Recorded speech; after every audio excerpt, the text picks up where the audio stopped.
If you've got a stash of scrapbook paper, you're going to want to watch this. We're going to make 3 different patriotic crafts using scrapbook paper for the 4th of July.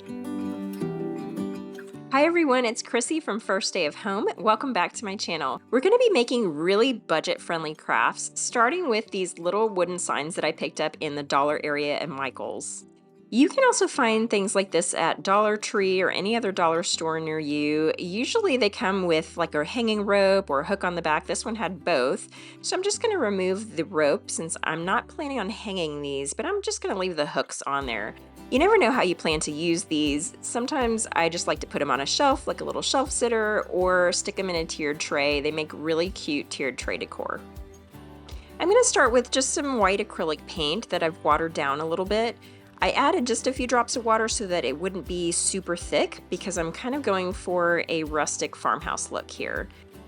We're going to be covering the inside of these little boxes with some scrapbook paper, so don't worry about being too perfect on the inside painting. It's mostly just the edges and the outside of the boxes that you'll want to cover.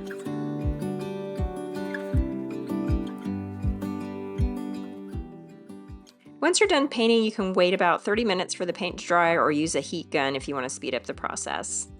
Next, we're going to take our scrapbook paper, and I'm choosing one that has these white stars on a navy background. Kind of reminds me of the US flag. And I'm just going to take some rough measurements and then trim it down to fit the inside of the box here.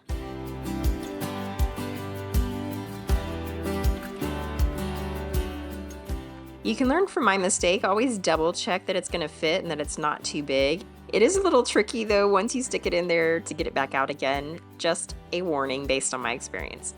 You can use the first piece to measure your next square on the other piece of scrapbook paper. And if you haven't figured it out by now, we are making a little deconstructed US flag. So I'm using this red and white striped scrapbook paper to go along with my stars. If you'd like to get something similar, I picked these up at Hobby Lobby. I imagine most craft stores that are going to be local would have something very similar, or you can get scrapbook paper packs that have different coordinating pages online, and I'll link to some of those down below.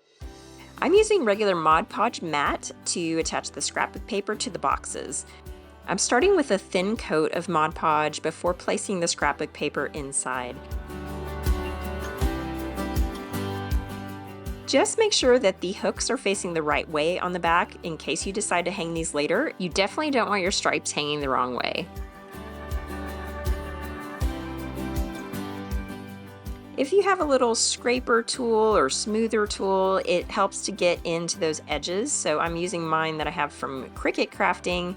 It just will give you a nice smooth finish. After applying the stars to the other wood box, I let everything dry for about 30 minutes before applying a top coat of Mod Podge. This just seals everything in place and prevents it from wrinkling or warping later. I love the way these turned out, but they needed a little something more to me. I felt like the white was very stark, so I pulled out this folk art wax. It comes in a clear wax and a dark wax. So I'm going to start with a light coat of the clear wax first. This just gives a nice smooth base so that I can apply the dark wax afterwards.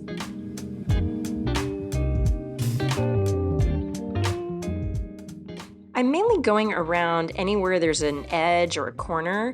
This is going to give sort of a rustic look. Do you know what I'm talking about? Where it's like vintage or farmhouse and it looks a little weathered. That way it won't look so brand new. It'll look maybe like something we picked up at an antique store. Next, I'm going over with that dark wax, and since we put that clear wax on first, it's going to be really easy to wipe some of this off so that it's not too heavy.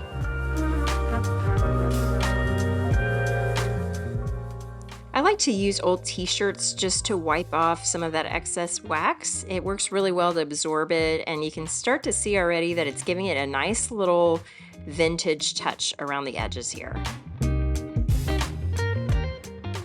There's really no right way or wrong way to do this. It's up to your choice. I love this part because it's just those little extra special touches that I think make a craft look really professional and polished.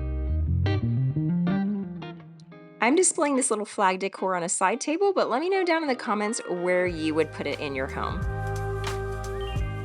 Our next craft can't be any more budget friendly. It uses old paper towel rolls and of course scrapbook paper, and it's super family friendly. I don't know about you, but I feel like the kids get really bored by midway through the summer. So here's one way you can get them involved. Just grab your scrapbook paper here. My sheet is 8.5 by 11 inches, so it's a standard letter size. And I'm just going to wrap it around this paper towel roll. You'll want to leave a little bit of overlap so that you can glue the scrapbook paper together. I'm just going to make a quick mark with a pencil and cut it with my paper trimmer. Hang on to that scrap piece of paper that you're not using. You can use that for another project down the road or for the topper of this craft, as you'll see in just a minute. I love using this roller tape, but you can use hot glue if you prefer. Of course, if you're working with kids, roller tape makes it really easy for them. They can also just use school glue like Elmer's glue or something like a glue stick. I'm just rolling my paper towel roll to pick up that adhesive, and then we will go around the next edge to make the cylinder completely covered with scrapbook paper. We're making a paper fireworks craft, so I'm going to take this blue scrapbook paper that I think is going to coordinate nicely with my striped pattern over here, and I'm using this round object. This is the top of a candle that I happen to have. It's about 4 inches in diameter, so I'm just tracing this onto the back of the scrapbook paper. This is going to be the little cone top piece of our fireworks. Once you have your circle cut out, you'll just make a slit toward the center and fold it in to make a cone shape. I'm just going to place a dab of hot glue here. Of course, you can use any other kind of taper glue that you like. And once I have this fixed, I'm going to attach it to the top of my little rocket here.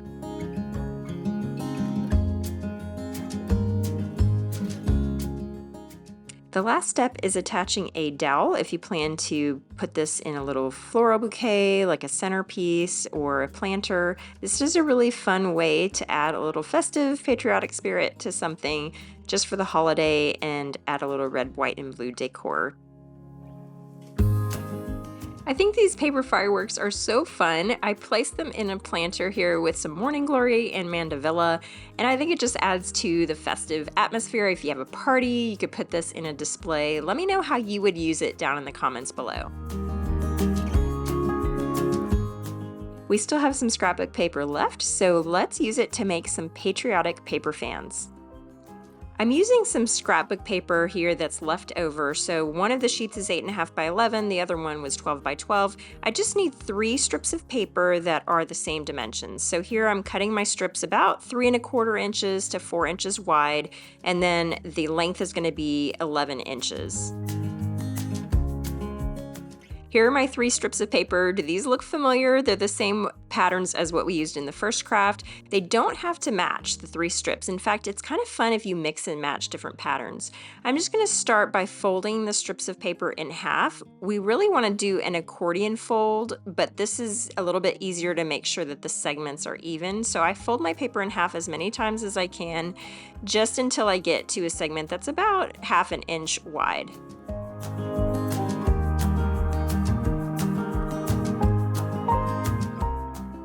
Once you're done, it should look a little something like this. It's already kind of looking like a fan. So you'll repeat this step with each of the remaining 2 strips, and then we'll join them together.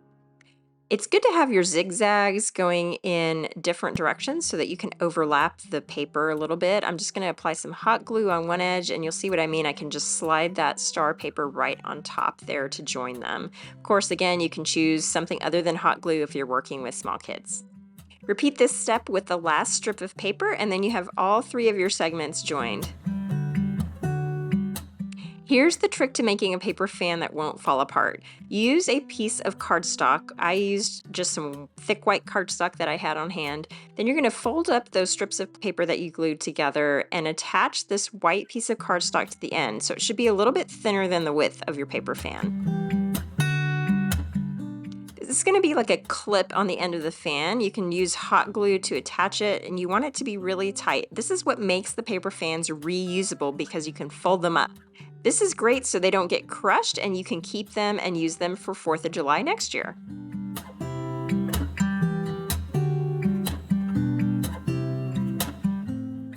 How how fun are these? And it's also really handy if it's super hot like it is here in Houston, Texas, where I live.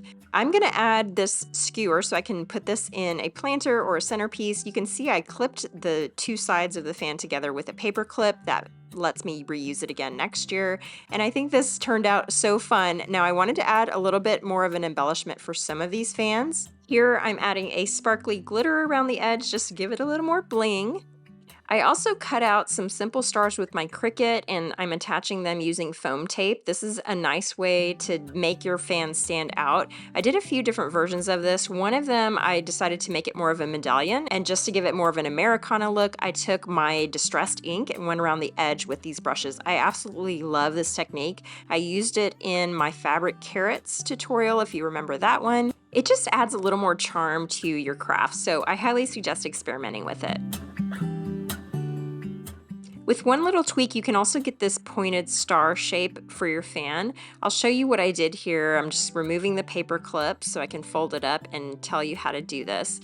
Before I opened the fan, I just cut at an angle, and when you cut at that angle, it creates this really fun star shape for your paper fan.